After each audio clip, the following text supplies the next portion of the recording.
to my stomach. What did he say? How now, brown cow?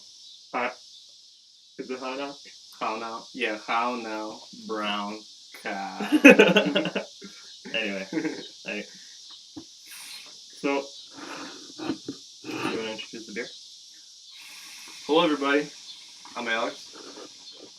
I'm My buddy Vic. And we have, what do we have? We have our first beer review, and we've actually been drinking beer since the day we were born. Actually, since before we were born.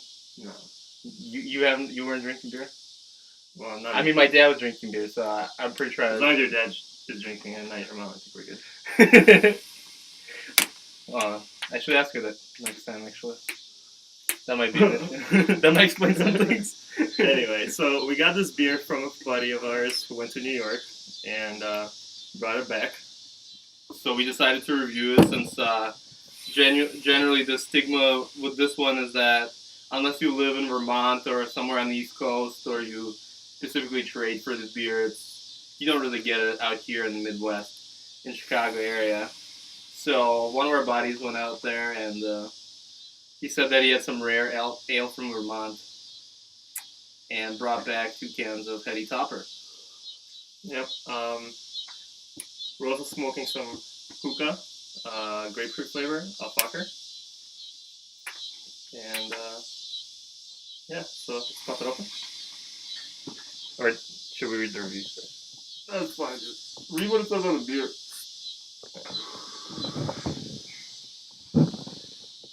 This is an Imperial IPA, and drink from the can, drink from the can. We're not drinking from the can. We're rebels, dude. For sure. Rules are made to be broken. So on the back it says, Heady Topper is an American double India Pale Ale. This beer is not intended to be the biggest or most bitter. It is meant to give you wave after wave of hoppy goodness on your palate. Tremendous amounts of American hops will creep up on you and leave you with a dense hoppy finish in your mouth. So drinkable, it's scary. Sometimes I wish I could crawl right into the can. I think you'll be crawling into the can and we'll die from all the hops. I don't think we'd be crawling into anything after this, after one can of beer, but okay. We're going to be crawling out of the shed, dude. Why do I recommend that you drink it from the can? Quite simply, to ensure a delightful hop experience. The act of pouring it in a glass smells nice, but it releases the essential hop aromas that we have worked so hard to, sorry about that. Hop aromas that we have worked so hard to retain. If you must pour it into a glass, you may find that some of the hop resins have settled to the bottom. Leave them in the can when pouring. This beer is perishable at its best when it is young, fresh, and hazy. Keep it cold, but not ice cold. Drink this beer immediately. We are always making more. So we did keep this in our refrigerator. Yeah, yep. I just brought this out of the fridge, actually. So the temperature should be perfect. And judging by the description, it's actually right up my alley, considering how much I love hops. And up to this point, I mean, I love all sorts of beer, and IPAs just have a special place in my heart, I guess, like among all the other styles, because of how often extreme they are on your palate, and because of what they try to achieve, I guess. Yeah, I mean, on the flip side, I hate IPAs. I find them too bitter.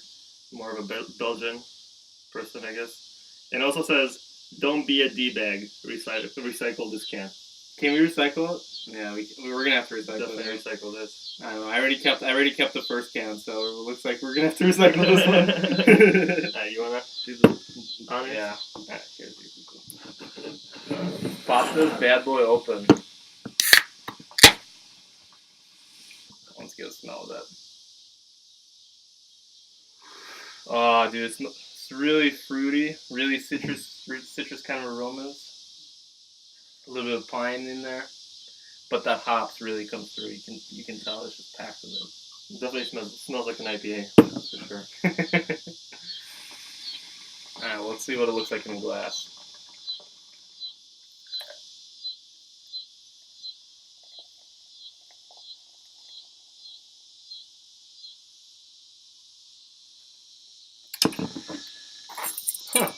It's actually not what exactly I expected. Looks pretty hazy. Yeah, it looks pretty hazy. It's kind of light golden color. I was expecting a more dark kind of amber color. Oh, this was pretty amber too. Let's see how it looks with the light. No. Yeah. Usually the more hops, the experience I've had is more hops, more malt, so darker beer. So the Bell's Hop Slam in comparison is actually looks a bit darker. But yeah, let's see how it smells.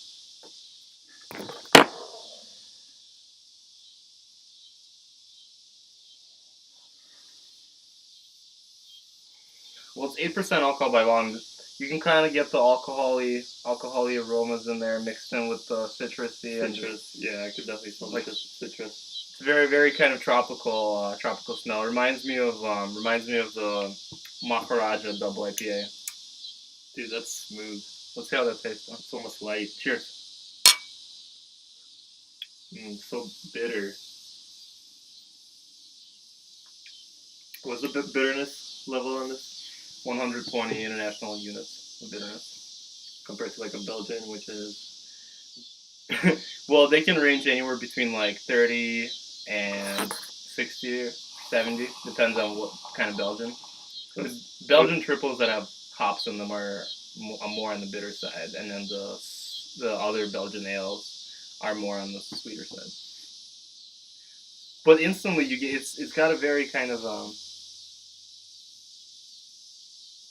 very creamy mouthfeel. Yeah, and almost light, like a nice fruit. Exactly. It doesn't like despite the amount of hops packed in here, it doesn't feel like it attacks my mouth and tries to destroy it. It's more like I don't know. I don't get that kind of like prickly feel. Yeah, this is definitely an IPA that I could drink for sure. You can just get all that grapefruit and the mango. You can definitely chug orange. Chug it? Compared to some other IPAs. It should be illegal to chug beer like this. It's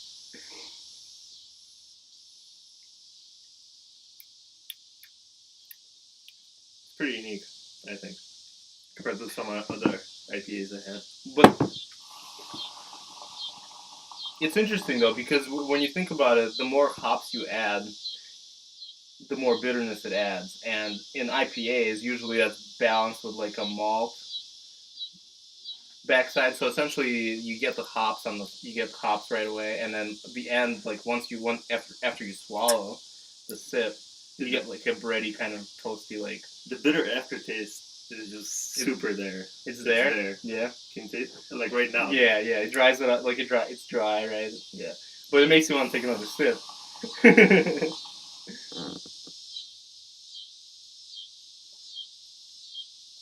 Well, out of the beers that I've personally tried, out of all the IPAs and double IPAs, having tried Pliny the Elder and Avery Maharaja double IPA and Bell's Hop Slam, and most of the regular in-store ones.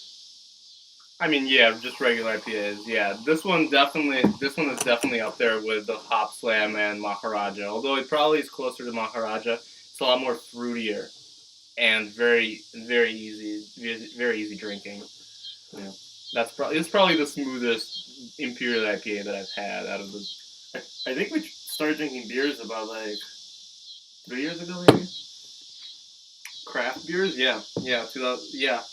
Before actually, we started drinking. I think my first beer that was pretending to be craft beer was Bell's, or no, it was Blue Moon. My first beer, I think Chimay. We started Chimay Blue, yeah. That's a good one. Yep. And Rochefort, remember that one? Yep. That one's pretty good too. Yep. Unlike Drake, we started at the top. Yes, we did.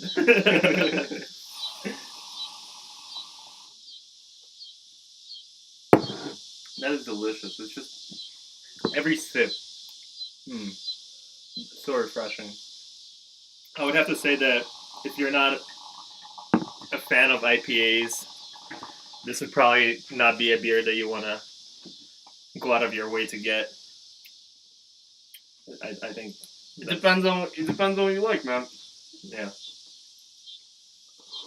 I think that if you don't normally drink IPAs and you somehow find yourself in Vermont and you stumble across the Alchemist Brewery, or you just find yourself on the East Coast and you somehow find yourself come across this beer, you should definitely try it because it might change your views on it. That's what I think. Well, I don't think it would Considering change. how much you considering okay. If you never had an IPA before, definitely, and you just after you drink it, you just love IPAs. Then yeah, I mean, it's gonna change your mind. If you never had an IPA before, and the first beer that you try is Heady Topper, first of all, I'm incredibly jealous of you. It's basically like never watching Lord of the Rings and just watching it right now. You know, I'm incredibly jealous of you too. After you experience something of that level, it's hard to go back. But at the same time, having drunk all the other beers, you can actually compare it, relatively speaking, to those ones and see why it's superior to them, as at least Beer Advocate says it is. I wouldn't necessarily say it's more superior. It's just that the overall balance of the incredibly strong hop aroma and flavor is so well masked by the malt that you don't even realize how bitter this beer actually is. It's so incredibly drinkable because we've tried beers that weren't technically as bitter but tasted more bitter and had a more bitter aftertaste. Like what was that one? Lagunitas Hop Stupid. Yeah. That one is 100 IBUs, so 20 less than this one, but it's more. It's got a lot of that like. It's definitely a lot more bitter. Beer Advocate actually scores this at 100, and the Bros score this at 96. It's pretty high, world class. Yeah. And what do you think of the Hookah? I mean, I think the grapefruit is a good match.